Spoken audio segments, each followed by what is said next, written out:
Hello good morning all of you. नमस्कार सभी को। आई होप आप सभी अच्छे होंगे और फिर से आप सभी का स्वागत है। तो चलिए आज के सेशन में इंडियन पॉलिटी का एक इम्पॉर्टेंट टॉपिक राष्ट्रपति प्रेसिडेंट्स के बारे में हम लोग प्रीवियस ईयर के साथ साथ कुछ इंपॉर्टेंट पॉइंट भी फैक्ट और रिलेट करके हम लोग देखेंगे और साथ ही साथ जितने भी पीसीएस में क्वेश्चन पूछे गए हैं UPSC, BPSC, JPSC, MP PCS, Chhattisgarh PCS, तमाम तरह के पीसीएस, तो उसको इंपॉर्टेंट क्वेश्चन को हम लोग एनालिसिस करेंगे जो कि प्रीवियस ईयर में पूछे गए हैं।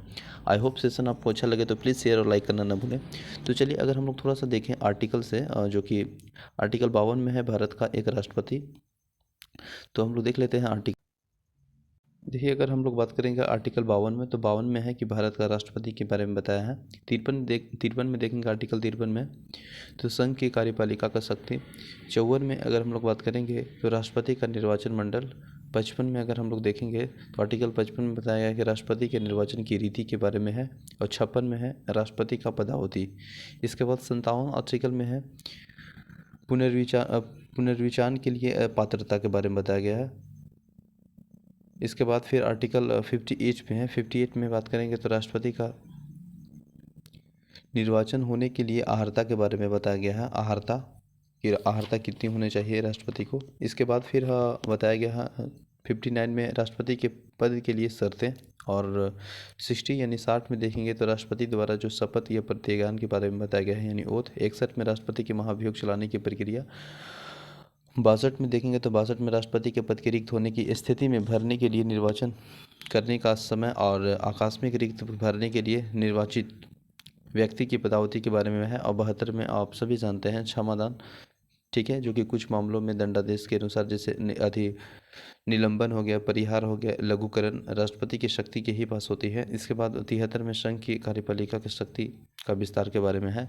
तो चलिए ये हम लोग देख लिए इंपॉर्टेंट कुछ यहाँ से आर्टिकल जो कि राष्ट्रपति से रिलेटेड है और साथ ही साथ यहाँ पे और कुछ एक इम्पोर्टेंट पॉइंट देखेंगे, ठीक है ना। यहाँ से भी कभी कभी प्रश्न पूछ लिए जाते हैं जो कि फैक्ट बेसिस पे एकदम पूरा इंपॉर्टेंट है। जैसे अगर हम लोग बात करेंगे कि प्रथम मतलब अगर हम लोग बात करेंगे राष्ट्रपति जो कि अपने कार्यकाल के समय मृत्यु हो गई थी तो वह है डॉक्टर जाकिर हुसैन। और भारत के प्रथम राष्ट्रपति की बात करेंगे तो डॉक्टर राजेंद्र प्रसाद है, ठीक है, संविधान सभा के अध्यक्ष। और प्रथम उपराष्ट्रपति तो डॉक्टर सर्वपल्ली राधाकृष्णन। अब यहाँ से एक इम्पोर्टेंट पॉइंट आता है कि राष्ट्रपति जो प्रथम सिख राष्ट्रपति था तो वह है आपका ज्ञानी जेल सिंह, ठीक है। निर्विरोध निर्वाचन ये राष्ट्रपति हैं नीलम सरीजी रेड्डी, ठीक है। इसके बाद स्वतंत्र उम्मीदवार के रूप में जीते थे ये है वराहगिरी और वेंकटगिरी। इसके बाद फिर देखिएगा तो यहाँ प्रथम वैज्ञानिक राष्ट्रपति हम लोग सभी जानते हैं डॉक्टर एपीजे अब्दुल कलाम, ठीक है, जो कि 2005 से 2007 के समय पे राष्ट्रपति थे। इसके बाद प्रथम महिला राष्ट्रपति की बात करेंगे तो प्रतिभा देवी सिंह पाटिल है जो कि 2007 से 2012 तक है। और प्रथम बंगाली राष्ट्रपति के बारे में बात करेंगे तो प्रणब मुखर्जी है जो कि 12 से 17 तक थे, 2012 से 2017 तक। और 2017 से अभी 25 जुलाई 2017 से अप टू नाउ यानी अब तक मतलब रामनाथ कोविंद है, ठीक है, उत्तर प्रदेश के मूल के रूप में प्रथम राष्ट्रपति। तो ये हुआ कुछ इंपॉर्टेंट यहाँ फैक्ट के टाइप में कि यहाँ से प्रश्न कभी कभी पूछ लिए जाते हैं कि निर्विरोध निर्वाचन के मतलब राष्ट्रपति कौन है। इसके बाद फिर अगर रहेगा कि स्वतंत्र उम्मीदवार के रूप में जीते गए राष्ट्रपति कौन है तो वेंकटगिरी है, ठीक है। तो चलिए यहाँ से हम लोग अब क्वेश्चन स्टार्ट करते हैं जो कि प्रीवियस ईयर में पूछे गए हैं, ठीक है ना।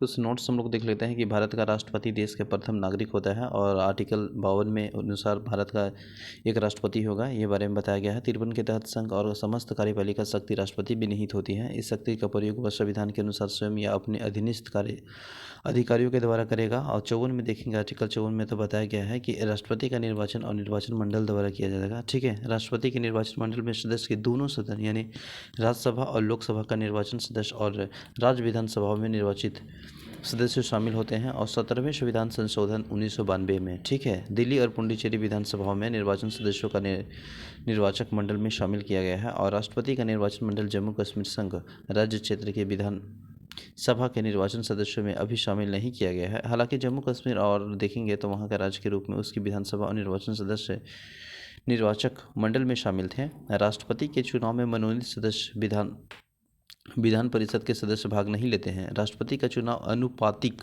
प्रतिनिधित्व के अनुसार होता है। काफ़ी इंपॉर्टेंट है, यहाँ पे पूछ लिए जाते हैं कि राष्ट्रपति के चुनाव किस प्रतिनिधित्व अनुपातिक प्रतिनिधित्व के अनुसार एकल संक्रमण मत और गुप्त मतदान द्वारा होता है राष्ट्रपति का चुनाव। राष्ट्रपति का चुनाव से संबंधित अगर हम सभी विवादों की जांच के फैसले के उच्च न्यायालय के में होता है। मतलब किसी भी अगर कुछ विवाद हो, कुछ इससे संबंधित कुछ दिक्कत हो, तो ये सभी उच्च न्यायालय में होता है तथा उसका फैसला अंतिम होता है। और जो उच्च न्यायालय का जो फैसला होता है, निर्णय होता है और डिसीजन होता है और लास्ट डिसीजन होता है चुनाव से संबंधित किसी भी प्रकार के विवाद के बारे में। राष्ट्रपति के चुनाव को इस आधार पर चुनौती नहीं दी जा सकती है कि निर्वाचन मंडल अपूर्ण है। ठीक है, आर्टिकल 58 में राष्ट्रपति के निर्वाचन होने के लिए अर्हता के बारे में क्या है, एलिजिबिलिटी क्वालिफिकेशन अगर हम लोग बात करेंगे तो भारत का नागरिक हो, साथ ही साथ 35 वर्ष की आयु पूर्ण कर चुका हो और वह लोकसभा के सदस्य को निर्वाचित होने की योग्यता बताई गई है। राष्ट्रपति के चुनाव के नामांकन के लिए उम्मीदवार को कम से कम 50 प्रस्ताव और 50 अनुमोदन होनी चाहिए। ठीक है, जमानत राशि के रूप में 15,000 रुपये करना होता है। यदि उम्मीदवार कुल मतलब जो डाले गए वोट है ना, उसका 1/6 प्राप्त करने में असमर्थ है तो जमानत राशि को जब्त कर लिया जाता है। दैट मीन्स उसका जो पैसा 15,000 है वो जब्त कर लिया जाता है। ठीक है, अनुच्छेद 56 में देखेंगे कि राष्ट्रपति के पदावधि यानी पद ग्रहण करने की तारीख 5 वर्ष तक। तो तारीख जब पद ग्रहण किया है, ओथ लिया है, शपथ लिया है, उससे 5 वर्ष तक उल्लेखन है, जो कि 56 में बताया गया। आर्टिकल 56 के 1 सब क्लोज का देखेंगे कि इसमें के अनुसार बताया गया कि भारत का राष्ट्रपति अपना त्याग पत्र उपराष्ट्रपति को संबोधित करके देता है। ठीक है, उपराष्ट्रपति इसकी सूचना लोकसभा अध्यक्ष के तुरंत देता है, जो कि आर्टिकल 56 सब क्लोज 2 में है।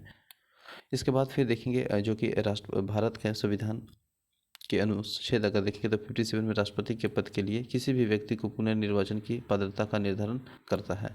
ठीक है ना। 42 संविधान संशोधन अधिनियम 1976 के अनुसार राष्ट्रपति के निर्वाचन जनसंख्या के तात्पर्य वर्ष 1971 की जनगणना द्वारा निर्धारित की जनसंख्या है, जो कि 84वें संविधान संशोधन 2001 के द्वारा इसके वर्ष 2026 तक का निर्धारण किया गया है। ठीक है, आर्टिकल 59A अनुसार यदि संसद के किसी भी सदन का किसी राष्ट्र के विधानमंडल के किसी सदन का कोई भी सदस्य राष्ट्रपति में निर्वाचित हो जाता है तो यह समझा जाता है कि वह सदन में अपना स्थान राष्ट्रपति के रूप में अपने पद ग्रहण करके तारीख की रिक्त कर दी जाती है। और आर्टिकल 60 में देखेंगे 60 के तहत तो भारत के राष्ट्रपति की शपथ भारत का मुख्य न्यायाधीश दिलाएगा। ठीक है, हाँ, तो यहाँ 60 में है, याद रखेंगे कि भारत का जो राष्ट्रपति को शपथ दिलाने की जो प्रावधान है वह मुख्य न्यायाधीश के बारे में बताया गया है, जो कि आर्टिकल 60 में बताया गया। ठीक है, वर्तमान में अगर हम लोग देखेंगे तो राष्ट्रपति का जो वेतन है 5 लाख रुपए है और राष्ट्रपति के वेतन भारत के संचित निधि से दिया जाता है। अब आर्टिकल अनुच्छेद 56(1) ख में देखेंगे सब क्लोज ख में, तो इसमें बताया गया है कि राष्ट्रपति का जो महाभियोग संबंधित अतिक्रमण के आधार पर चलाया जाता है। ठीक है, महाभियोग 61 में राष्ट्रपति के महाभियोग के बारे में बताया गया है आर्टिकल 61 में। ठीक है, इम्पीचमेंट यानी प्रक्रिया यानी महाभियोग क्या है। और आर्टिकल 61(2) में देखेंगे अनुसार में तो महाभियोग की आरोप तब नहीं चलाया जाएगा जब तक ऐसा आरोप लगाने के लिए प्रतिस्थापना कैसे संकल्प और अंतर्विष्ट नहीं हो। कम से कम 14 दिनों के ऐसे लिखित सूचना को दिए जाने की प्रस्तावित न किया गया हो। इस प्रकार 14 दिनों के अग्रिम सूचना के साथ संकल्प कर सदन के कुल सदस्यों की संख्या कम से कम 1/4 यानी 1/4 सदस्यों के हस्ताक्षर भी होने चाहिए। आर्टिकल 62 सब क्लोज के अनुसार देखेंगे तो यदि राष्ट्रपति का पद रिक्त राष्ट्रपति की मृत्यु या परित्याग या पद से हटाए जाने के कारण हुई है तो पद को रिक्त भरने के लिए निर्वाचन रीति होने की तारीख के प्रस्ताव यथाशीघ्र और प्रत्येक दशा में 6 माह के भीतर पहले 6 माह के भीतर से पहले ही किया जाएगा। ठीक है, यदि मृत्यु त्यागपत्र अथवा हटाए जाने की स्थिति में राष्ट्रपति का पद रिक्त हो तो पद का कार्यभार उपराष्ट्रपति संभालेंगे। ठीक है, अगर राष्ट्रपति न हो तो उपराष्ट्रपति संभालेंगे। यदि किन्हीं कारणों के उपराष्ट्रपति भी नहीं हो तो उच्च न्यायालय के मुख्य न्यायाधीश या उसके न रहने पर भी वरिष्ठ न्यायाधीश राष्ट्रपति के कार्य को संपादन करेंगे, मतलब उसको कार्य को ड्यूटी मेंटेन करेंगे। इसके बाद आर्टिकल 77 में देखेंगे कि 77 के अनुसार भारत के सरकार के समस्त कार्यपालिका और कृति राष्ट्रपति के द्वारा की जाती है और जो कि आर्टिकल 78 में बताया गया है के तहत राष्ट्रपति के प्रधानमंत्री की सूचना प्राप्त करने का अधिकार है। आर्टिकल 108 के तहत राष्ट्रपति संसद के दोनों सदनों में संयुक्त अधिवेशन बुलाया जा सकता है। और 111 के अंतर्गत प्रावधान है कि राष्ट्रपति संसद के दोनों सदनों द्वारा पारित विधेयक पर स्वीकृति प्रदान करेगा या अपनी स्वीकृति रोक देगा, अथवा विधेयक या निधन विधेयक के अलावा पुनर्विचार हेतु संसद को लौटा सकेगा। यह बताया गया है 111। ठीक है, यदि विधेयक सदन द्वारा संशोधन सहित या उसके बिना फिर से पारित कर दिया जाता है तो राष्ट्रपति के समक्ष पुनः प्रस्तुत किया जाता है और राष्ट्रपति उस स्वीकृति नहीं रोकेगा। ठीक है, तो यह नहीं रोकेगा। इसके बाद अगर हम लोग थोड़ा सा देखेंगे तो राष्ट्रपति धन विधेयक को पुनर्विचार हेतु नहीं लौटा सकता है। ठीक है, नहीं लौटा सकेगा। और धन विधेयक सदन के राष्ट्रपति की पूर्व अनुमति से प्रस्तुत किए जाते हैं। अगर हम लोग देखेंगे राष्ट्रपति की स्वीकृति के बाद तो विधेयक कानून बनाते हैं, जो कि आर्टिकल 123 में राष्ट्रपति के अध्यादेश जारी करने की शक्ति प्रदान की गई है। 72 में हम सभी जानते हैं कि राष्ट्रपति की क्षमादान की शक्ति है। और 143 के तहत राष्ट्रपति उच्च न्यायालय के परामर्श के अधिकार दिया जाता है। और भारत का राष्ट्रपति तीनों सेना यानी थल सेना, वायुसेना और नौसेना का प्रधान सेनापति होता है। राष्ट्रपति राष्ट्र का प्रतिनिधित्व करता है परंतु राष्ट्र का नेतृत्व नहीं करता है। इंपॉर्टेंट पॉइंट है, पूछा भी गया है। किसी भी भौगोलिक क्षेत्र में अनुसूचित क्षेत्र घोषित करने की संवैधानिक अधिकार राष्ट्रपति के पास है। अब चलिए यहाँ से हम लोग इंपॉर्टेंट क्वेश्चन जो देखेंगे, जो कि प्रीवियस ईयर में काफ़ी इंपॉर्टेंट पूछे गए हैं, तो चलिए उनको हम लोग एनालिसिस करेंगे। ठीक है ना। देखिए क्वेश्चन नंबर फर्स्ट है कि दिए गए वक्त को देखिए। पहला अगर हम कथन ए की बात करेंगे तो संघीय कार्यपालिका जो मुख्य है वो भारत का राष्ट्रपति होता है। दूसरा है कारण कि राष्ट्रपति की शक्ति को कोई सीमा नहीं है। तो ऐसा थोड़ी है, राष्ट्रपति की शक्ति की सीमा है ना। तो ऐसा ये जो है आर वो बिल्कुल गलत है। तो इसका जो राइट आंसर हो जाएगा आर गलत है और ए सही है। ऑप्शन नंबर सी से राइट आंसर हो जाएगा। ठीक है, इसके बारे में थोड़ा सा हम लोग डिस्कशन कर लेते हैं कि अगर हम लोग देखेंगे तो जो 53 के तहत आर्टिकल 53 में बताया गया है कि संघ की कार्यपालिका शक्ति राष्ट्रपति पर स्नीत होती, बिल्कुल सही है। अतः कथन ए सही है। संघीय कार्यपालिका का जो मुखिया है भारत का राष्ट्रपति होता है। जबकि अनुच्छेद अगर 74 ए में देखेंगे कि तहत राष्ट्रपति की अपनी कृतियों का प्रयोग मंत्रिपरिषद के सलाह पर ही करता है। इस प्रकार आर गलत है क्योंकि राष्ट्रपति की शक्ति पर संविधान के अंतर्गत सीमाएं अध्यारोपित की गई है, मतलब कुछ लिमिटेड है, कुछ अति सीमा है। ठीक है, उसके शक्तियों के प्रावधान के बारे में। तो ये ऑप्शन नंबर सी से राइट आंसर। अब देखिए दूसरा क्वेश्चन है कि भारत के राष्ट्रपति अपनी शक्तियों का प्रयोग करते हैं। तो भारत का राष्ट्रपति है जो कि अपनी शक्तियों का प्रयोग करते हैं सीधे अथवा अपने अधीनस्थ अधिकारियों के द्वारा। तो ऑप्शन नंबर ए से राइट आंसर हो जाएगा। क्वेश्चन नंबर 3 है। 3 में देखेंगे कि भारत के जो राष्ट्रपति का निर्वाचन किस प्रकार होता है। तो देखिए हम लोग ये अभी पढ़े थे कि अप्रत्यक्ष मतदान के द्वारा। ऑप्शन नंबर सी से राइट आंसर हो जाएगा। डायरेक्ट रूप से नहीं होता है, अप्रत्यक्ष मतदान के रूप में भारत का राष्ट्रपति का निर्वाचन होता है और अनुपातित प्रतिनिधित्व के द्वारा भी होता है, पद्धति के अनुसार होता है। ठीक है, जो कि आर्टिकल 56 के अनुसार 54 के अनुसार निर्वाचन गणों की संसद के दोनों सदनों के निर्वाचन सदस्यों के विधानसभा में निर्वाचन सदस्य के दिल्ली और पुडुचेरी विधानसभा में निर्वाचित सदस्य शामिल होते हैं, अर्थात जनता राष्ट्रपति में निर्वाचन के प्रत्यक्ष भाग नहीं लेता है। इस प्रकार राष्ट्रपति का निर्वाचन अप्रत्यक्ष निर्वाचन है। क्वेश्चन नंबर देखिए 4 में है कि भारत का राष्ट्रपति अप्रत्यक्ष निर्वाचन से चुना जाता है। और आर अगर हम देखेंगे कथन आर, तो आर में है कि वह निर्वाचन मंडल के व्यवस्था है जो कि संसद के दोनों सदनों में राज्यों की विधानसभाओं में निर्वाचन सदस्यों को मिलाकर करता है। तो बिल्कुल सही हम लोग देखेंगे क्योंकि भारत का जो राष्ट्रपति है वो अप्रत्यक्ष निर्वाचन होता है। ठीक है, और अगर हम लोग बात करेंगे पद्धति में तो अनुपातिक प्रतिनिधित्व के द्वारा होता है। तो अप्रत्यक्ष ये भी सही है। ऑप्शन अगर देखेंगे तो आर और ए दोनों सही है। तो option number C is right answer हो जाएगा। क्वेश्चन नंबर हम लोग देखेंगे 5 में। तो 5 में है भारत के राष्ट्रपति का चुनाव किया जाता है। तो देखिए चुनाव किया जाता है तो देखिएगा प्रत्यक्ष निर्वाचन तो नहीं होगा ना, डायरेक्ट वे में तो नहीं हो सकता है। इसके बाद देखिए एकल संक्रमण मत के प्रणाली और अनुपातित मत के प्रणाली। तो इस तरह से देखेंगे तो ऑप्शन बी और सी भी होता है। तो यहाँ पे जो है ऑप्शन में दे दिया है, तो इसलिए ऑप्शन ए बी दोनों सही हो सकता, बी और सी दोनों सही है। ठीक है, क्वेश्चन नंबर अब हम देखेंगे 6 में देखेंगे तो भारत के जो राष्ट्रपति के निर्वाचन मंडल के सदस्य होते हैं। तो जो सदस्य होते हैं उसके बारे में बताया गया है। तो देखिए संसद के दोनों सदस्य के निर्वाचन सदस्य बिल्कुल सही है। इसके बाद अगर हम लोग देखेंगे तो ऑप्शन बी में क्या दिया है, राज्य के विधानमंडलों की दोनों सदस्य के निर्वाचन सदस्य। इसके बाद फिर ये नहीं होता है, सभी राज्यों के विधानसभा के निर्वाचन सदस्य ये होता है। ठीक है, और दिल्ली और पुडुचेरी विधानसभा में निर्वाचन सदस्य। तो ऑप्शन नंबर देखेंगे तो 1 3 4 यानी option number D is right answer हो जाएगा। क्वेश्चन नंबर नेक्स्ट है भारतीय संविधान के 17वें संशोधन द्वारा भारत के राष्ट्रपति के चुनाव को जिन दो केंद्र शासित प्रदेशों में भाग लेने के अधिकार दिया गया है और वे हैं तो दिल्ली और पुडुचेरी। ऑप्शन नंबर बी से राइट आंसर हो जाएगा। निम्नलिखित में से भारत के राष्ट्रपति के निर्वाचन हेतु निर्वाचीकरण का सम्मिलित नहीं है, तो जो नहीं है उसके बारे में पूछा गया है, तो वह जो है वो है राज्यों की विधान परिषदों के निर्वाचन सदस्य, यानी option number D is the right answer हो जाएगा। ठीक है ना। क्वेश्चन नंबर 9 है। 9 में देखेंगे निम्नलिखित में से कौन राष्ट्रपति के निर्वाचन हेतु निर्वाचित गण के सदस्य हैं, नीचे दी गई कूट का प्रयोग करें। तो इसमें पूछा जा रहा है कि कौन है इनमें, तो देखेंगे हम लोग, तो देखिए संघ के दोनों सदस्य के सभी सदस्य नहीं है।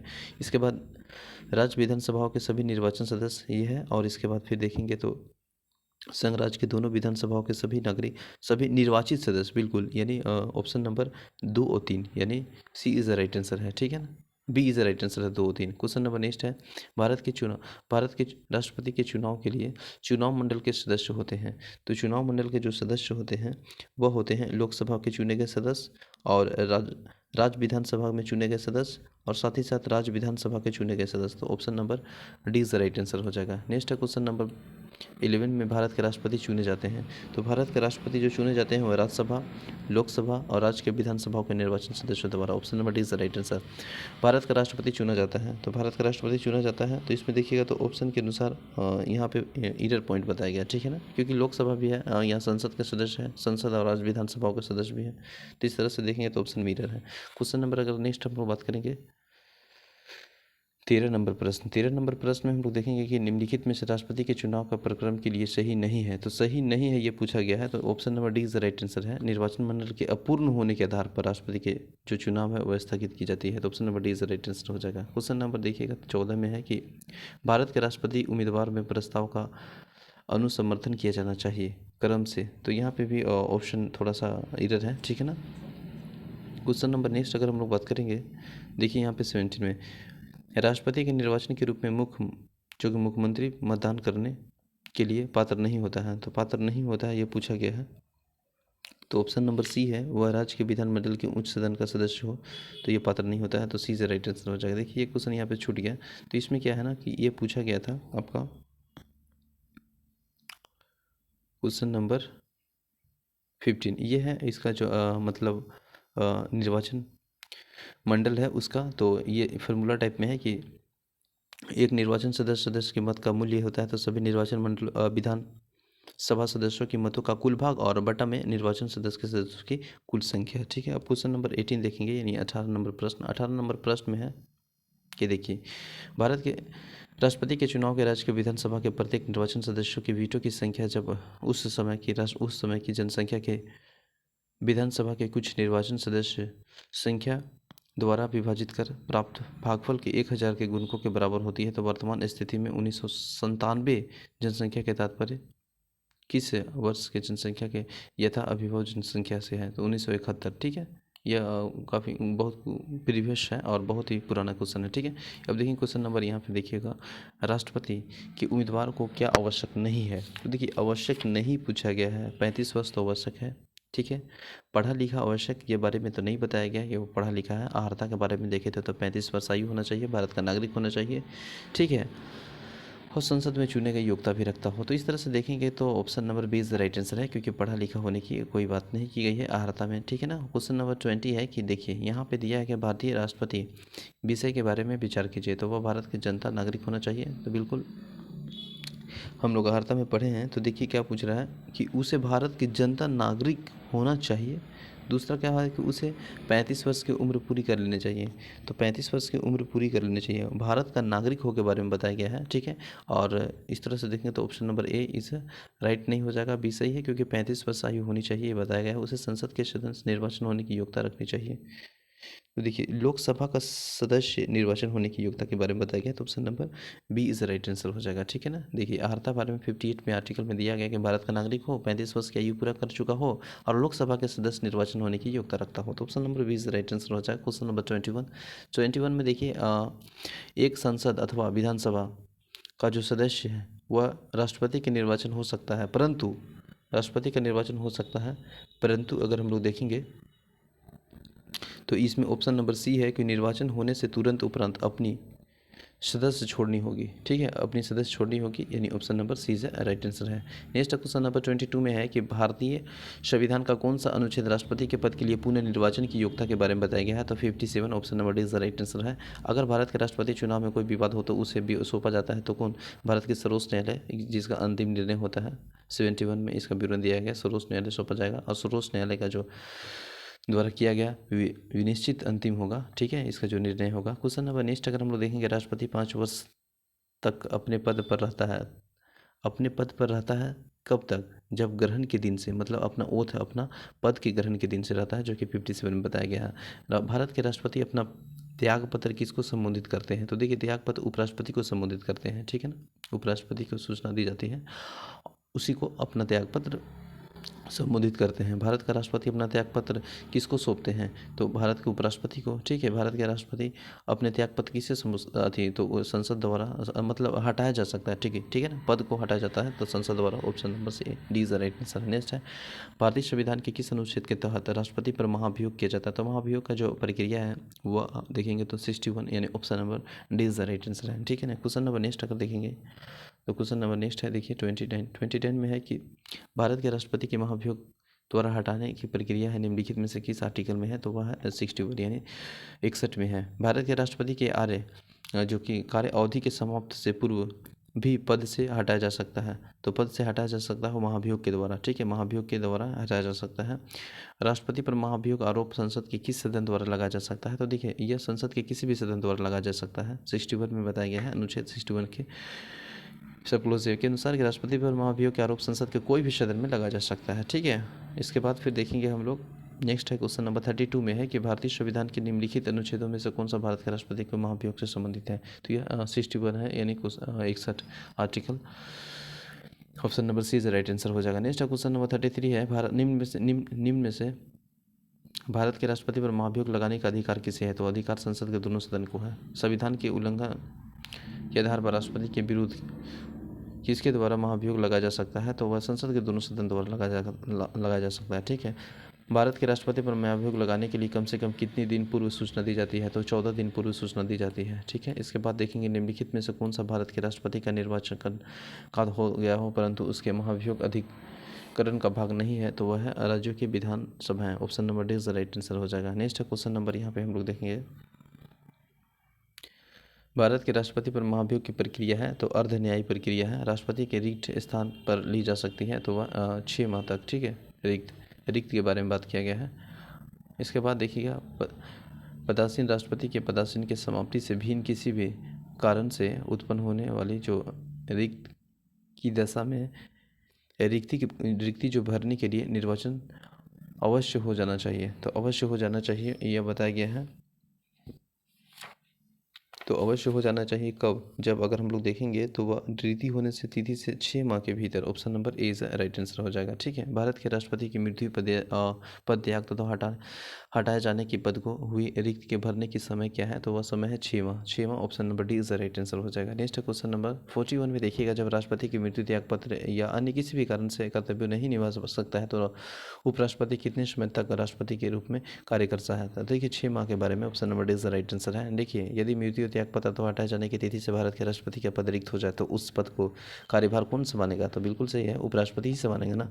क्वेश्चन नंबर नेक्स्ट अगर हम लोग देखेंगे तो यदि भारत का राष्ट्रपति पद रिक्त हो जाता है तो कोई उपराष्ट्रपति भी न होता तो वह कार्यवाही को कौन संभालेगा? देखिए, अगर राष्ट्रपति नहीं है तो उपराष्ट्रपति संभालेगा। उपराष्ट्रपति नहीं है, इसके बारे में अगर क्वेश्चन पूछा है कि उपराष्ट्रपति भी नहीं है तो उस समय पे वहाँ पे सर्वोच्च न्यायालय के मुख्य न्यायाधीश, यानी option number D is the right answer हो जाएगा, ठीक है ना। क्वेश्चन नंबर नेक्स्ट अगर हम लोग देखेंगे तो नेक्स्ट में देखिएगा 44 ये हो गया ना।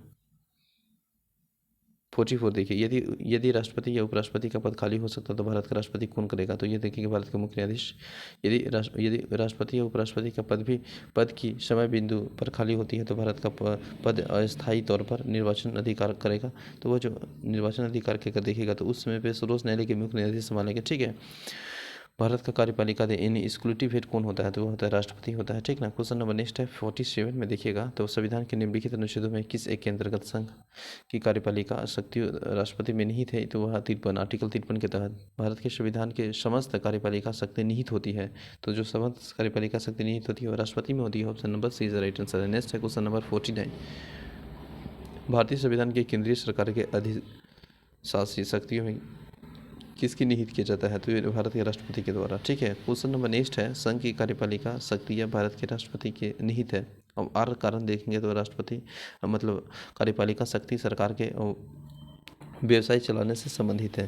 तो इसका जो राइट आंसर हो जाएगा वो हो जाएगा ऑप्शन नंबर बी।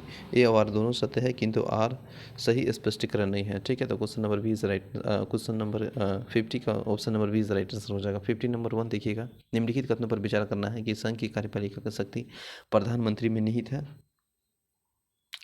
ठीक है। तो ये गलत है। देखिए, प्रधानमंत्री की नियुक्ति राष्ट्रपति करता है, ठीक है, बिल्कुल सही है। प्रधानमंत्री मंत्रिपरिषद का प्रधान होता है, ये भी सही है। क्वेश्चन ऑप्शन 4 है कि यदि आवश्यकता नहीं है कि नियुक्ति के समय प्रधानमंत्री संसद के किसी भी सदन का सदस्य हो, बिल्कुल सही। तो उस तरह से देखेंगे तो ऑप्शन नंबर ये आपका 2 हो गया, 2 3 4 option number C is right answer हो जाएगा, ठीक है ना। क्वेश्चन नंबर नेक्स्ट अगर हम लोग देखेंगे 52 में देखिए क्या बताया गया है। 52 में है, निम्नलिखित में से कौन भारत का गणतंत्र का प्रमुख है? तो गणतंत्र का प्रमुख है जो आपका है भारत का राष्ट्रपति। Option number A is right answer हो जाएगा। नेक्स्ट है क्वेश्चन नंबर 53 में, भारत का संविधान के निम्नलिखित में से किस एक संशोधन द्वारा राष्ट्रपति की कोई भी मामला मंत्रिपरिषद पर पुनर्विचार किए जाने के लिए वापस भेजने का अधिकार है? तो यह 44 संविधान संशोधन, ठीक है, 1978 के द्वारा अनुच्छेद 74A के तहत जोड़ा गया है, जिसका राष्ट्रपति में कोई भी मामला मंत्रिपरिषद को पुनर्विचार करने के लिए वापस भेजने का अधिकार के बारे में बताया गया है। 44वें संविधान संशोधन 1978। Option number D is right answer. Next है, उपराष्ट्रपति लोकसभा के कब भंग कर सकता है? तो देखिए, केंद्रीय मंत्रिपरिषद के अनुशंसा पर। Option number C is right answer. भारत के राष्ट्रपति ब्लैंक की अनुशंसा पर लोकसभा को भंग कर सकता है, तो मंत्रिपरिषद। Option number D is right answer. Next है, लोकसभा और राज्यसभा की संयुक्त बैठक किसके द्वारा आयोजित की जाती है? तो वह की जाती है राष्ट्रपति के द्वारा। Option number A is right answer. संविधान के आर्टिकल 108 के तहत किसी भी विधेयक पर दोनों सदनों के मध्य गतिरोध स्थिति पर लोकसभा और राज्यसभा के संयुक्त बैठक राष्ट्रपति की आहूत की जाती है, और 108 सब+4 के तहत दोनों सदनों की संयुक्त बैठक अध्यक्षता लोकसभा के अध्यक्ष के द्वारा की जाती है। 108 के अंतर्गत लोकसभा और राज्यसभा के संयुक्त बैठक की आहूता की जाती है, तो राष्ट्रपति द्वारा। Option number A is right answer हो जाएगा। नहीं है। नेक्स्ट है, भारतीय संविधान के संयुक्त अधिवेशन निम्नलिखित में से कौन एक बुला सकता है? तो राष्ट्रपति। ऑप्शन नंबर ए। 59 है कि भारत के राष्ट्रपति के संबंधित निम्नलिखित कथनों पर सही नहीं है। तो देखिए, वह दोनों सदन की चर्चा में भाग लेता है। Option number B is right answer. सही नहीं है, बाकी सभी ऑप्शन आप पढ़ लेंगे। नेक्स्ट क्वेश्चन नंबर नेक्स्ट है, देखिएगा, जब कोई विधेयक, ठीक ना, जब कोई विधेयक अगर हम देखेंगे संसद के दोनों सदन द्वारा पारित किया गया है, तो वह निम्नलिखित में से उस विधेयक को अनुमति रोकने का अधिकार है? तो अनुमति रोकने का अधिकार है आपके राष्ट्रपति। Option number A is right answer हो जाएगा। 64 में देखेंगे, निम्नलिखित में से राष्ट्रपति का स्वयं विवेका शक्ति है? तो राष्ट्रपति का स्वयं विवेका शक्ति के बारे में पूछा गया है। तो ये जो स्वयं विवेका शक्ति है वो राष्ट्रपति स्वयं विवेका शक्ति देखिएगा, तो ऑप्शन में देखिएगा तो उसके अनुसार, तो इसका जो राइट आंसर हो जाएगा ऑप्शन नंबर ई हो जाएगा। 2 3 और 4, ठीक है ना। आप देख लीजिएगा ऑप्शन में। इसके बाद क्वेश्चन नंबर 65 है, निम्नलिखित में से किस विधेयक पर राष्ट्रपति के लिए मंत्रिपरिषद की सलाह लेना आवश्यक है? तो ये जो सलाह लेना आवश्यक है वह है विधेयक की स्वीकृति देना। Option number B is right answer हो जाएगा, ठीक है ना। क्वेश्चन नंबर नेक्स्ट है 66 है। 66 में देखिएगा, यहाँ है कि संविधान के अनुसार राष्ट्रपति की विधायक शक्ति कौन होती है? तो राष्ट्रपति की विधायक शक्ति अध्यादेश जारी करना होता है। Option number D is right answer रहता है। नेक्स्ट है क्वेश्चन नंबर 67 में, निम्नलिखित में से कौन सा राष्ट्रपति के स्वयंसेवी शक्ति है? तो देखिए, किसी भी विधेयक के आपत्तियों संसद द्वारा के वापस बुलाने के लिए, ठीक है, और किसी भी विधेयक को रोककर, और किसी विधेयक के संबंधित जानकारी के प्रधानमंत्री से कहकर, और किसी भी परामर्श के मंत्रिपरिषद से पुनर्विचार हेतु कहना। तो इस तरह से देखेंगे तो इसका जो राइट आंसर हो जाएगा ऑप्शन नंबर देख लीजिए, जो कि 3 6 7 8 वाला होगा। तो option number E is right answer हो जाएगा, ठीक है ना। क्वेश्चन नंबर नेक्स्ट है, जब कोई मंत्रिमंडल 2002 के चुनावी सुधारों के अध्यादेश के बिना किसी बदलाव में उसे राष्ट्रपति के वापस भेजा जा सकता है। राष्ट्रपति भेजा भेजा तब राष्ट्रपति ने भारतीय संविधान के कौन सा अनुच्छेद के अंतर्गत उसे अपनी सहमति दी है? तो ये जो सहमति दी है ऑप्शन सी यानी आर्टिकल 123, ठीक है ना। क्वेश्चन नंबर नेक्स्ट है, संविधान के किस अनुच्छेद के अंतर्गत भारत के राष्ट्रपति के अध्यादेश जारी करने की शक्ति है? तो वह है 123, आर्टिकल 123 1 2 3, ठीक है। नेक्स्ट है क्वेश्चन नंबर नेक्स्ट में देखेंगे हम लोग 70 में क्वेश्चन है, पूछा गया है कि भारत के संविधान के किस अनुच्छेद के अधीन भारत के राष्ट्रपति को अध्यादेश जारी करने की शक्ति प्राप्त है? तो वह article 123, option number D is the right answer हो जाएगा। भारत के राष्ट्रपति द्वारा जारी किए गए अध्यादेश के सत्र शुरू होने से बाद कितने समय तक रखा जाने की आवश्यकता है? तो option number B is the right answer, 6 सप्ताह तक होता है, ठीक है। निम्नलिखित में से किन की नियुक्ति भारत के राष्ट्रपति द्वारा की जाती है? तो जो की जाती है वह 1 या 3 देखिए वित्त आयोग की अध्यक्षता और साथ ही साथ संघ राज्य के मुख्यमंत्री, option number C is the right answer रह जाएगा। नेक्स्ट है, भारत के राष्ट्रपति किसकी नियुक्ति करता है? तो यह उपयुक्त सभी देखिएगा, तो भारत के महान्यायवादी हो गया, नियंत्रण मालिक हो गया, एक राज्य का राज्यपाल हो गया, तो ये सभी option number D is the right answer है। क्वेश्चन नंबर नेक्स्ट है, निम्नलिखित में से भारत का राष्ट्रपति किसकी नियुक्ति नहीं करता है? तो नहीं करता है तो उपराष्ट्रपति की नियुक्ति नहीं करता है, राष्ट्रपति उपराष्ट्रपति की नियुक्ति नहीं करता है। आर्टिकल 66 के अनुसार उपराष्ट्रपति का निर्वाचन होता है, तो option number A is right answer है। नेक्स्ट है, संविधान के असाधारणता परिस्थिति के में राष्ट्रपति के राज्यपाल में कृतियों के निर्वहन हेतु उपबंध कर सकता है, तो वह अनुच्छेद 160 के अंतर्गत, ठीक है। भारत के राष्ट्रपति को अधिकार नहीं देता है, वह नहीं देता है राज्यों के मुख्य न्यायाधीश की नियुक्ति, यानी option number B is the right answer हो जाएगा, ठीक है। भारतीय संविधान का कौन सा अनुच्छेद राष्ट्रपति की उच्चतम न्यायालय की परामर्श करने की शक्ति प्रदान करता है? तो वह ऑप्शन नंबर 143 यानी आर्टिकल 143 के अंतर्गत, ठीक है ना। क्वेश्चन नंबर नेक्स्ट है, भारत के राष्ट्रपति की शक्तियों के बारे में निम्नलिखित में से कौन सा सही नहीं है? तो देखिए शक्तियों के बारे में बताया गया कि कौन सा शक्ति इसमें सही नहीं है, तो ऑप्शन में देखेंगे तो राष्ट्रपति सर्वोच्च न्यायालय के परामर्श का स्वीकार करना चाहिए, तो ये तो सही है। आपातकालीन शक्तियाँ, ये भी सही है।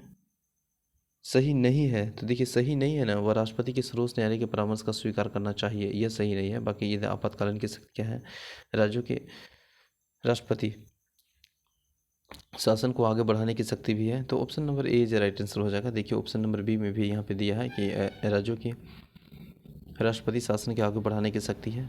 अब डी है कि राष्ट्रपति सर्वोच्च न्यायालय के परामर्श का स्वीकार करना अथवा अस्वीकार कर सकता है, तो option number A is right answer हो जाएगा, ठीक है। संविधान के अनुसार निम्नलिखित में से क्या शब्द भारत के राष्ट्रपति की शक्ति नहीं है? तो भारत के राष्ट्रपति की शक्ति नहीं है, देखिए अध्यादेश प्रख्यापन ये है, उच्च न्यायालय के परामर्श करना ये भी है, और संसद के दोनों सदनों के सदस्य भेजना ये नहीं है, और क्षमादान करना, ठीक है। क्वेश्चन नंबर नेक्स्ट है, भारत के राष्ट्रपति को यह अधिकार नहीं प्राप्त है कि वह क्षमा करे और सर्वोच्च न्यायालय के न्यायाधीश को हटाएं और आपातकालीन की घोषणा करें और अध्यादेश जारी करें, तो ऑप्शन नंबर सर्वोच्च न्यायालय के न्यायाधीश को हटाएं, option number B is the right answer है। नेक्स्ट है क्वेश्चन नंबर 81 में देखिएगा राष्ट्रपति की क्षमा आदि की शक्ति है, तो एक न्यायिक शक्ति है, ठीक है ना। क्वेश्चन नंबर नेक्स्ट देखिएगा तो यहाँ राष्ट्रपति की क्षमा प्रदान करने की शक्ति के बारे में बताया गया नहीं है, तो देखिए क्षमा है, लघुकरण है, और परिहार है, विराम है, और प्रतिलंबन है, तो ऑप्शन नंबर ये जो मिल जाएगा वही है। और जो नहीं पूछा गया है तो देखिए ई में दिया गया कि देखिए 6 और 3, 6 और 7, तो देखिए रोक कहाँ गया है, रीट के बारे में रोक नहीं बताया गया है और निरंतर नहीं बताया गया, तो option number E is right answer हो जाएगा, ठीक है ना।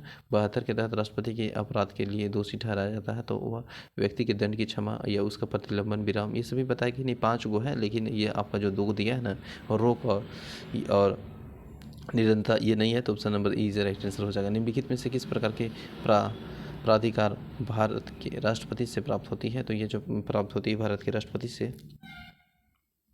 तो ये होती है 2 और 4, यानी वास्तविक और लोकप्रिय और संवैधानिक और नाममात्र, तो option number D is the right answer हो जाएगा। नेक्स्ट है क्वेश्चन नंबर भारतीय संविधान के अनुसार भारत के राष्ट्रपति के पद, कर्तव्य और निम्नलिखित में से किन्हें संसद के पटल पर रखवाया है? तो संघ के वित्त आयोग की सिफारिश, ठीक है।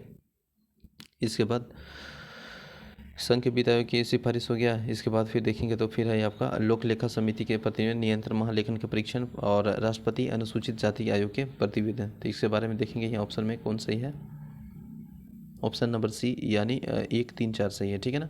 नेक्स्ट क्वेश्चन नंबर, निम्नलिखित में से संवैधानिक विशेषाधिकार राष्ट्रपति में नहीं है? तो संवैधानिक विशेषाधिकार राष्ट्रपति में नहीं है, वित्तीय बिल के पुनर्विचार हेतु लौटाना, option number B is the right answer हो जाएगा, ठीक है ना। देखिए संसद के किसी भी राष्ट्रपति के महाभियोग कौन तैयार करता है? तो वह केंद्रीय मंत्रिमंडल, option number D is the right answer हो जाएगा। देखिए भारत के राष्ट्रपति ब्रिटिश राजा से भी राष्ट्रपति, भारत के राष्ट्रपति का पद अमेरिका के राष्ट्रपति से मिलता है। तो इसका जो राइट आंसर हो जाएगा वो हो जाएगा आपका सी, यानी ये सही है, आर गलत है। ठीक है, भारत का राष्ट्रपति निर्वाचन होता है ब्रिटेन के राजा वंशानुगत, अतः दोनों भिन्न है। भारत का राष्ट्रपति नाम मात्र का प्रमुख होता है, जबकि अमेरिका का राष्ट्रपति वास्तव में प्रमुख होता है। तो इस तरह देखिएगा तो दोनों भिन्न है, और इसलिए ए सही है और आर गलत है। आर गलत इसलिए हुआ कि भारत का राष्ट्रपति नाम मात्र का होता है, जबकि अमेरिका का जो है वास्तविक रूप से होता है, जिस तरह यहाँ का पीएम वास्तविक रूप से होता है, same as it is in America. Okay, next question number 88 में है कि राष्ट्रपति का संसद का भाग है, और संसद दोनों सदन के, राष्ट्रपति संसद का भाग है, और राष्ट्रपति देखिए यहाँ पे संसद दोनों सदन के पारित विधेयक को बिना राष्ट्रपति की स्वीकृति में कानून नहीं बन सकता है। तो option number A is right answer, ये दोनों सही है और आर का सही स्पष्टीकरण भी करता है। नेक्स्ट क्वेश्चन नंबर देखिए यहाँ पे है कि रक्षा बलों के सर्वोच्च कमांडर राष्ट्रपति में नहीं थे। तो ये बिल्कुल सही है, क्योंकि रक्षा जैसे थल सेना, वायुसेना और जल सेना, ये सभी का जो है वह सर्वोच्च कमांडर राष्ट्रपति में नहीं था। इसके बाद प्रधान सेनापति हैसियत और राष्ट्रपति की शक्तियाँ विधायी नियंत्रण का स्वतंत्र है। तो ये गलत है। ऑप्शन नंबर देखेंगे तो ये सही है और आर गलत है। Option number C is right answer हो जाएगा। ठीक है ना। क्वेश्चन नंबर नेक्स्ट देखेंगे 90 में देखिएगा यहाँ पे बताया गया है कि स्वतंत्र भारत के प्रथम राष्ट्रपति, तो क्या सभी जानते हैं, जो कि बिहार से हैं, और ये डॉक्टर राजेंद्र प्रसाद हैं। Option number she is right answer. Next है भारत के चौथे राष्ट्रपति के बारे में पूछा गया है, तो चौथे में आपका आ जाता है डॉक्टर बी गिरी। ठीक है, डॉक्टर बीवी गिरी थे। ठीक है, कार्यकाल उनके क्रम डॉक्टर राजेंद्र प्रसाद 3 बार, NSS राधाकृष्ण एवं डॉक्टर जाकिर हुसैन के बाद छठा थे। देखिए 2 अवधि के समय भारत का राष्ट्रपति के रूप में कौन थे, तो ये थे डॉक्टर राजेंद्र प्रसाद। नेक्स्ट है क्वेश्चन नंबर सर्वमति से निर्वाचित भारत के राष्ट्रपति थे, तो वह था N संजय रेड्डी। नेक्स्ट है क्वेश्चन नंबर भारतीय राष्ट्रपति के सर्वसम्मति से चुने जाने के लिए अभी तक एकमात्र उदाहरण है, तो वह नीलम संजीव रेड्डी। नेक्स्ट है यहाँ पे सूची मिलान करना है कि फ़खरुद्दीन अली अहमद का टाइम पीरियड क्या है, डॉक्टर जाकिर हुसैन का। तो इस तरह से देखेंगे तो इसका जो राइट आंसर हो जाएगा, देखिए फ़खरुद्दीन अली अहमद का है, जो कि 74 से 77 तक है।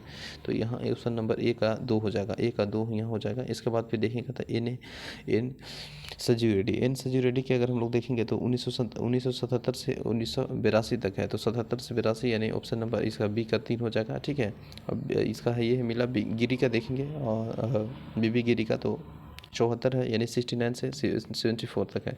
तो यानी डी का ए हो जाएगा, और डी का ए देखिएगा तो ऑप्शन नंबर यहाँ भी है और यहाँ भी है। इस तरह से देखेंगे तो ऑप्शन नंबर सी से राइट आंसर हो जाएगा। ए का 2, बी का 3 और सी का 4 और डी का 1। ठीक है, क्वेश्चन नंबर नेक्स्ट है, यहाँ पे मिलान करना है ना, यहाँ मिलान किया गया है। यहाँ पे देखिए पूछा गया है कि पूर्व राष्ट्रपति उपराष्ट्रपति के पद पर आसीन नहीं रहा, तो देखिए नीलम संजीव रेड्डी ये नहीं रहे। Option number D is right answer हो जाएगा। नेक्स्ट है क्वेश्चन नंबर 97 देखिएगा, ये इम्पोर्टेंट क्वेश्चन है, थोड़ा सा फैक्ट देखिएगा, इम्पोर्टेंट लगता है। जैसे निम्नलिखित भारत के राष्ट्रपतियों में से कौन सा दार्शनिक राजा अथवा दार्शनिक शासन के रूप में जाना जाता है, तो वह जाना जाता है डॉक्टर राधाकृष्ण को। Option number A right answer हो जाएगा। ठीक है, भारत के दूसरे राष्ट्रपति 13 मई 1962 से 13 मई 1967 तक सर्वपल्ली राधाकृष्ण दार्शनिक राजा अथवा दार्शनिक शासक के रूप में जाना जाता है। नेक्स्ट है भारत के राष्ट्रपति में कौन ट्रेड यूनियन आंदोलन से संबंधित रहा है, तो वह है ट्रेड यूनियन से संबंधित रहा है, तो बीबी Giri. Option number A right answer हो जाएगा। ठीक है, चौथे राष्ट्रपति बीबी गिरी है, 1969 से 1974 तक था। ठीक है, option number A is right answer हो जाएगा। नेक्स्ट है भारत के किस राष्ट्रपति को मिसाइल मैन कहा जाता है, तो आप सभी जानते हैं डॉक्टर APJ अब्दुल कलाम। ठीक है, जो कि 11वें राष्ट्रपति थे और 2002 से 2005 तक इसका समय था। ठीक है, और इसका मिसाइल के फलस्वरूप अगर देखेंगे तो तिरछुल हो गया, पृथ्वी अग्नि जैसी मिसाइलों का विकास के द्वारा क्षेत्र में आत्मनिर्भर बन सका। 100 क्वेश्चन है इसमें, देखिएगा 100 क्वेश्चन नंबर में, तो इसमें इंपॉर्टेंट क्वेश्चन है बहुत ही कि देखिए इसमें बताया जा रहा है कि भारत के राष्ट्रपति, ठीक है, निम्न मुख्य न्यायाधीश में से किस एक ने राष्ट्रपति के रूप में कार्य किया है। तो कहने का मतलब यह है कि कौन वह मुख्य न्यायाधीश है जिसने राष्ट्रपति के रूप में कार्य किया है। ठीक है, तो वह है आपका justice M Hidayatullah. Option number B right answer हो जाएगा। देखिए जस्टिस हिदायतुल्ला ने 20 जुलाई 1969 को 24 अगस्त 1969 के दौरान कार्यवाही के राष्ट्रपति के रूप में कार्य किया है, तो option number B is right answer है। नेक्स्ट क्वेश्चन नंबर कौन असंगत है, देखिए असंगत है, option number D is right answer हो जाएगा, जवाहरलाल नेहरू, क्योंकि दिए गए विकल्प में जवाहरलाल नेहरू असंगत की इसलिए है कि भारत के प्रधानमंत्री थे, जबकि सभी देखिएगा तो भारत के राष्ट्रपति हैं, जाकिर हुसैन, राधाकृष्ण, राजेंद्र प्रसाद। ओके, असंगत इसमें भी पूछा गया है, तो ऑप्शन नंबर सी है, उपराष्ट्रपति का चुनाव भारत का राष्ट्रपति करता है। ये असत्य है, माफ़ कीजिएगा, असत्य पूछा गया है, बाकी सभी सही है। भारत का प्रथम राष्ट्रपति डॉक्टर राजेंद्र प्रसाद है, ये भी सही है। और ऑप्शन नंबर ए भी सही है, 35 वर्ष की आयु होनी चाहिए। तो इसका option number C is the right answer नहीं होगा, क्योंकि भारत का जो कहा जा रहा है कि राष्ट्रपति चुनाव करता है उपराष्ट्रपति के, ये सही नहीं है। ठीक है ना। ऑप्शन नंबर नेक्स्ट है, अपने कर्तव्य के दौरान राष्ट्रपति के विरुद्ध किसी भी न्यायालय का मुकदमा नहीं चलाया जा सकता है। कारण है, राष्ट्रपति का पद संविधान का ऊपर होता है। तो ऑप्शन नंबर इसका जो राइट आंसर हो जाएगा वो सी हो जाएगा, क्योंकि कथन सही है परंतु आर गलत है। ठीक है ना। अब देखिए, एक क्वेश्चन नंबर 1 2 और बच गया है ना, इसको हम लोग कर लेते हैं। 104 में देखिएगा तो श्रीमती प्रतिभा देवी सिंह पाटिल भारत के गणतंत्र राष्ट्रपति के रूप में जो क्रम पूछा जा रहा है वो 12वां है। ठीक है, 12वां है। ऑप्शन नंबर सी जो राइट आंसर हो जाएगा। ठीक है। क्वेश्चन नंबर नेक्स्ट है, यहाँ पे नेक्स्ट देखेंगे कि एक विधेयक जो कि संसद के प्रस्तुत किया जाता है, जो कि कौन सी क्रिया के बाद अधिनियम जाता है। तो अधिनियम जो बन जाता है वो बन जाता है जब राष्ट्रपति इस पद पर हस्ताक्षर कर देता है। ठीक है। तो ऑप्शन नंबर नहीं, जब राष्ट्रपति अपनी सहमति दे सकता है। Option number B is right answer हो जाएगा। ठीक है ना। नेक्स्ट है क्वेश्चन नंबर 106 में देखिएगा, 106 में है कि निम्नलिखित में से किससे भौगोलिक क्षेत्र में अनुसूचित घोषणा करने की संवैधानिक अधिकार होता है। तो ये जो होता है वह राष्ट्रपति के होता है। Option number D is right answer हो जाएगा। ठीक है।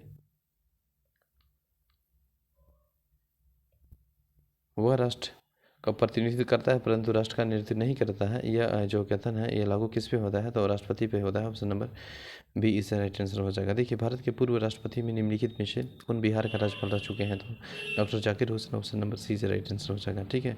सर्वोच्च न्यायालय की उपस्थिति होते हुए सर्वोच्च न्यायालय राष्ट्रपति के निर्वाचन विवादों को सुनवाई रहा है, तो वह है आपका बीबी Giri. Option number B is right answer हो जाएगा। ठीक है ना। फिर देखिए, यहाँ पे एक क्वेश्चन है यहाँ पे। ठीक है, राष्ट्रपति भवन का डिजाइन किसने तैयार किया था, तो हम लोग सभी जानते हैं एडवांस लुटियंस द्वारा। ठीक है, ये राष्ट्रपति भवन का तैयार किया गया था। तो चलिए, ये क्वेश्चन सभी खत्म होता है। होप सेशन आपको अच्छा लगा होगा। थैंक यू एवरीवन, मिलते हैं नेक्स्ट सेशन में, तब तक के लिए बने रहें। जय हिंद।